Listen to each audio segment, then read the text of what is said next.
Hey guys, Assalamualaikum. It's me Nina and welcome back to Nina Story. So guys, kes hari ni Nina nak cerita tentang seorang gadis remaja telah dibunuh oleh 3 lelaki remaja yang mana dianggap lelaki-lelaki tadi tu adalah kawan dia. Motif pembunuhan ni pula ada kaitan dengan korban ritual syaitan dan ada kaitan dengan muzik metal juga. Dikatakan 3 remaja lelaki ni kan terpengaruh dengan lirik sebuah band dan diorang nak buktikan lirik tu. Pada masa yang sama, diorang berharap band yang diorang baru tubuhkan ni akan terkenal macam band yang diorang idolakan tu. Lepas tu diorang target masa dia tadi ni secara random dan diorang berkawan dengan dia and then diorang bunuh dia. Memang gila sebab muzik je boleh bunuh orang sampai macam ni sekali. Jadi sebelum Nina cerita apa yang terjadi, korang boleh subscribe dulu di bawah kalau korang sehaluan dengan Nina, korang ni peminat cerita-cerita jenayah, misteri, seram dan sebagainya. Dan Nina pun tak nak panjang-panjang lagi intro ni, and so without wasting any time, let's get started.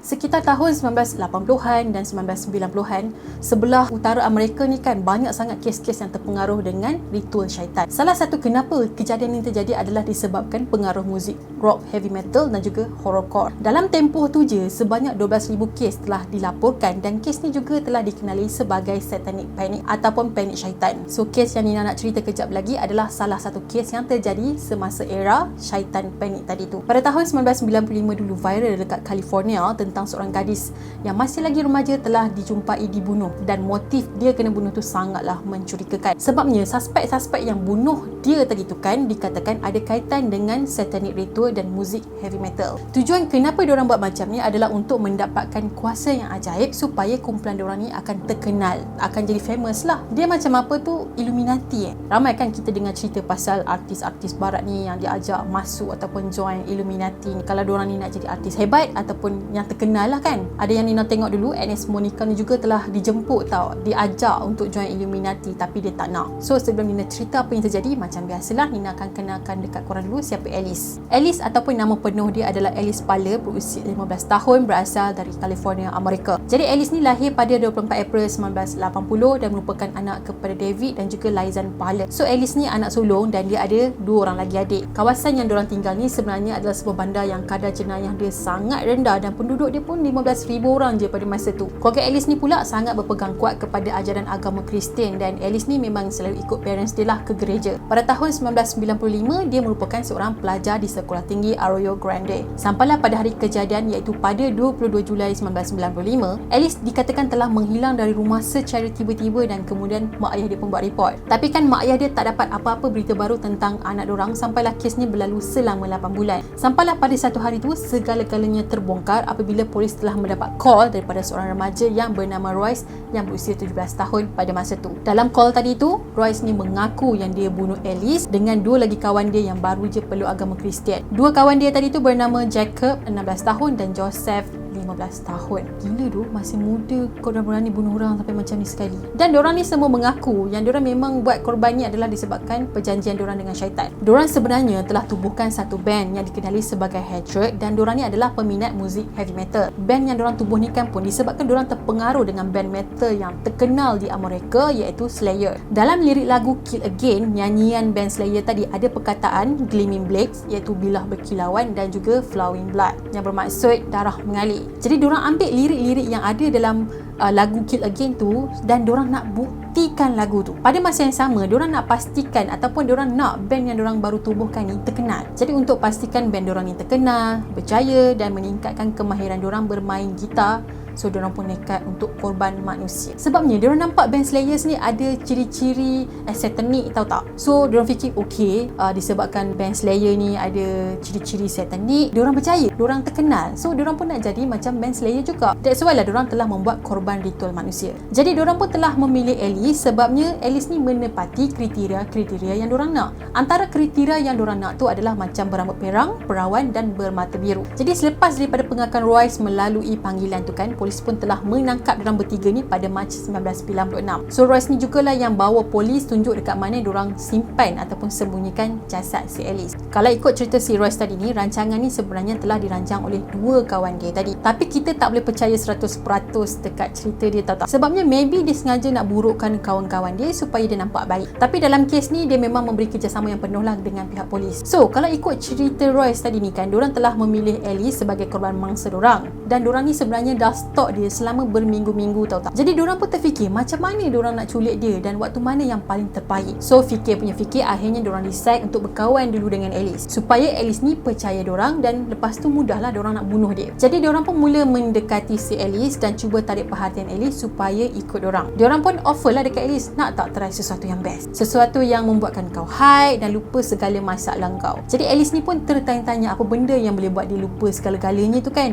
Jadi diorang jawab benda tu adalah ganja ataupun dadah lah kan. Tapi ada syarat, kalau Alice nak benda tu, nak try benda yang baru, Alice kena ikut diorang ni pergi lepak dekat tempat yang diorang selalu lepak, iaitu dekat sebuah hutan. Kononnya dekat hutan tu lah tempat yang paling selamat dan takkan ada orang yang nampak diorang ni hisap ganja. Dah nama pun remaja kan, mestilah mudah terpengaruh dan teringin nak cuba sesuatu yang baru. Jadi si Alice ni pun percaya dekat diorang bertiga dan mula berkawan dengan diorang. Pada masa ni Alice memang dah percaya dengan diorang, tahu tak? Dan dia anggap diorang bertiga tu macam kawan dia. So pada malam kejadian tu, dikatakan Alice ni tengah tengok TV dengan ayah dia. Lepas tu dia kata dekat ayah dia nak masuk tidur dulu. So ayah dia pun okey je lah, kau nak tidur kan. Tapi dia tak tahu lepas tu anak dia curi-curi keluar daripada rumah. Malam tu Alice keluar dari rumah dan berjumpa dengan diorang bertiga dan diorang pun telah menuju ke hutan, iaitu Nipomo Mesa. Masa diorang baru sampai dekat sana, diorang hisap-hisap rokok dulu. Tapi tak lama lah, lepas tu diorang telah menyerang Alice daripada belakang. Pada masa ni dikatakan Jacob dulu yang serang Alice dari belakang dengan menggunakan pisau memburu yang diorang bawa dan ditikam 5 ke 6 kali dekat belakang leher Alice. Sebelum diorang serang dia beramai-ramai, leher Alice ni dah kena cekik dengan tali pinggang dulu. Lepas tu Jacob dengan Royce pun telah tikam Alice berkali-kali, iaitu sebanyak 12 kali, dan Alice ni masih lagi bernyawa tapi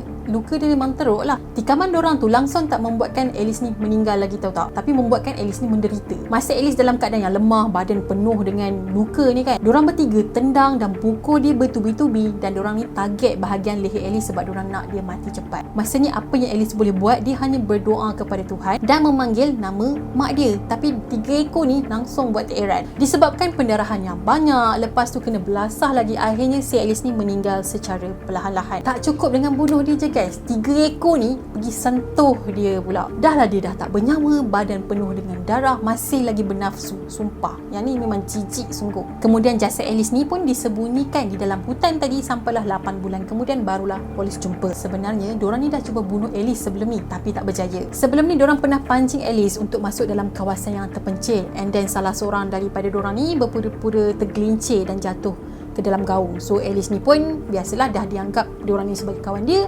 Dia pun ikut turun dan nak selamatkan kawan tu. Dan pada masa tu si Joseph ni dah baling tau pisau dekat kawan dia yang jatuh tu dan dia cakap cepat buat. Tapi kawan dia tercegat, tak buat apa-apa. So plan tu tak berjaya. Dan pada masa yang sama si Alice ni fikir diorang ni cuma bergurau ataupun main-main je lah, dan dia pun tak pernah buat report polis pasal kejadian tu selepas tu. Sebab apa? Sebab dia percaya diorang ni main-main, diorang ni kawan dia, tapi rupa-rupanya diorang ni bukan kawan dia, tapi diorang ni adalah syaitan. Disebabkan dia think positif, dia fikir kawan-kawan dia tu cuma nak bergurau kan, dia masih lagi keluar lepak dengan kawan-kawan dia. Sampailah pada hari kejadian, dia betul-betul dibunuh oleh diorang bertiga tadi. Selepas diorang bertiga berjaya ditangkap oleh polis, diorang pun telah disabitkan dengan kesalahan pembunuhan, pelibatan kumpulan Samseng, rogol, penyiksaan dan konspirasi. Masa dekat mahkamah, 2 daripada diorang ni tak mengaku bersalah dan seorang lagi tu mengaku bersalah, iaitu si Royce ni lah. Akhirnya diorang bertiga telah pun dijatuhkan hukuman penjara seumur hidup dengan syarat minimum yang berbeza-beza. Disebabkan kes ni ada kaitan dengan kumpulan muzik metal, mak ayah Alice ni telah salahkan kumpulan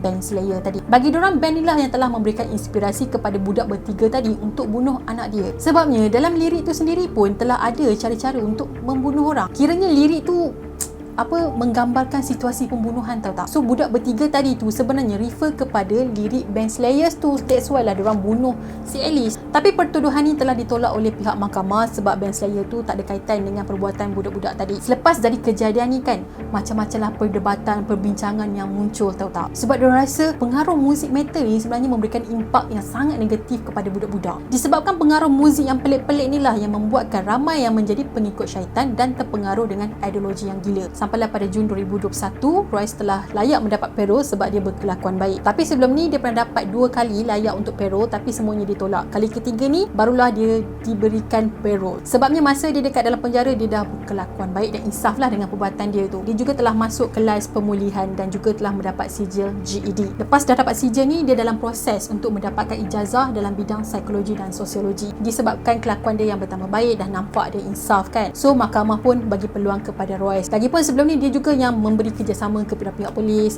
So nampaklah kebaikan-kebaikan dekat situ. Diorang pun bebaskan dia tapi di bawah Pero lagi lah. Manakala Joseph pula tidak layak mendapat Pero pada tahun 2022, tapi tahun ni akan dibahaskan balik. So update terbaru ni tak pasti sama ada dia dapat layak untuk Pero ataupun tak. So begitulah hukuman di luar negara. Walaupun dah sah-sah kau ni berniat nak bunuh orang, tapi kau tetap mendapat penjara sahaja. Kau dah bunuh orang, kau dah ambil nyawa orang, tapi kau cuma dibalas dengan duduk dalam penjara, terkurung dalam penjara dan bukan dibayar dengan nyawa juga. So Nina rasa itu sajalah perkongsian Nina untuk hari ini. Nina harap korang suka dan kalau korang ada apa-apa cadangan yang menarik nak Nina ceritakan, korang boleh komen dekat bawah sebab Nina tak sabar untuk berjumpa dengan korang lagi untuk next video yang akan datang. So kepada korang yang belum lagi subscribe channel Nina, korang boleh subscribe di bawah dan turn on notification juga, dan jangan lupa untuk follow Nina di TikTok dan juga Instagram. Kita akan jumpa lagi next video. Bye bye. Assalamualaikum.